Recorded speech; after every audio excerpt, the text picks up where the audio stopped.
Salut les rhinocéros! Donc, vous êtes plusieurs à me demander comment on fait pour devenir un candidat rhinocéros. Eh bien, c'est assez simple.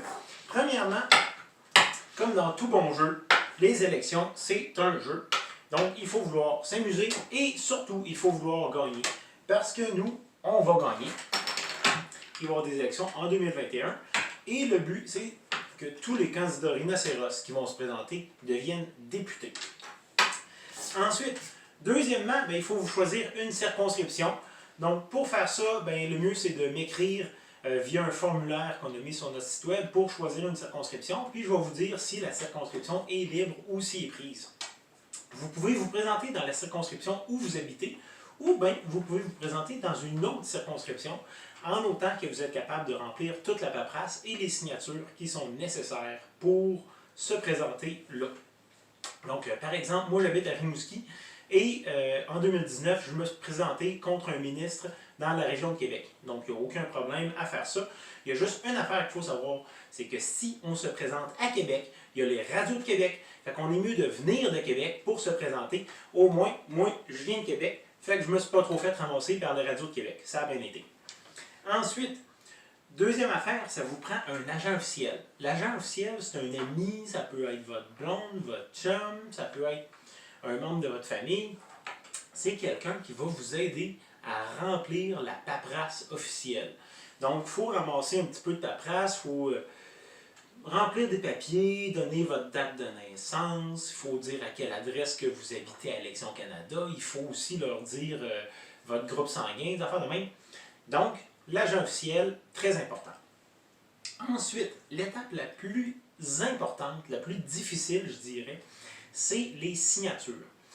Quand vous allez choisir une circonscription, admettons vous choisissez Saint-Laurent ou Calgary-Sud-Ouest, peu importe, je m'en fous, il va falloir aller ramasser 100 signatures d'électeurs inscrits dans votre circonscription qui vont consentir à ce que vous ayez votre nom sur le bulletin de vote.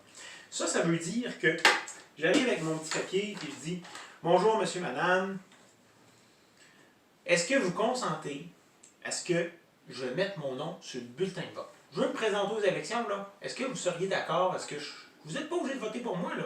Juste êtes-vous d'accord pour que je mette mon nom sur le bulletin de vote? » Ben voilà.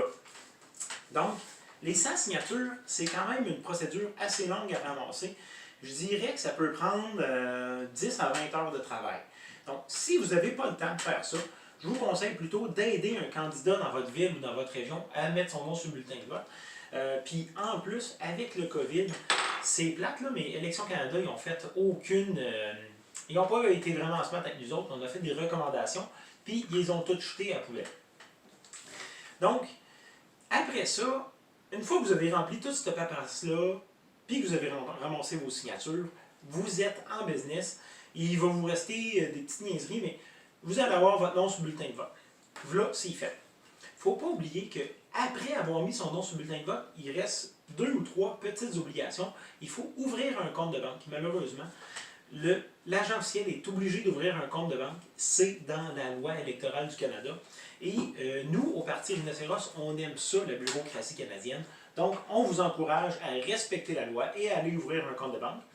Après ça, vous faites, moi je recommande en tout cas, une campagne électorale avec 0 dépenses, donc 0 $. Fait qu'aussitôt que l'élection est passée, vous refermez le compte de banque. Ensuite, vous remplissez votre rapport de campagne. Puis là, je vous regarde dans les yeux, là, remplissez donc votre style de rapport de campagne, OK? Parce que la dernière campagne électorale, il y en a plein qui ne l'ont pas faite. Puis ce monde-là, ils n'ont plus le droit de mettre leur nom sur un bulletin de vote pendant 5 ans. Puis ça, c'est plate parce que ça fait qu'on a moins de candidats à cause du monde qui n'ont pas rempli leur rapport de campagne. Donc, faites ça, c'est super facile à faire, surtout si vous avez fait un rapport à 0 $. Donc, on répète, vous trouvez une circonscription. Pour ça, il faut nous écrire sur le site web. Après ça, il y a un petit formulaire à remplir. Deuxième étape, avoir un agent officiel. Puis troisième étape, ramasser les 100 signatures. Donc, c'est assez simple de mettre son nom sur un bulletin de vote et c'est toujours plaisant de pouvoir aller voter et de voter pour soi-même. Donc, salut les rhinocéros, on se reparle bientôt, puis il va y avoir des élections très bientôt en 2021. Bye!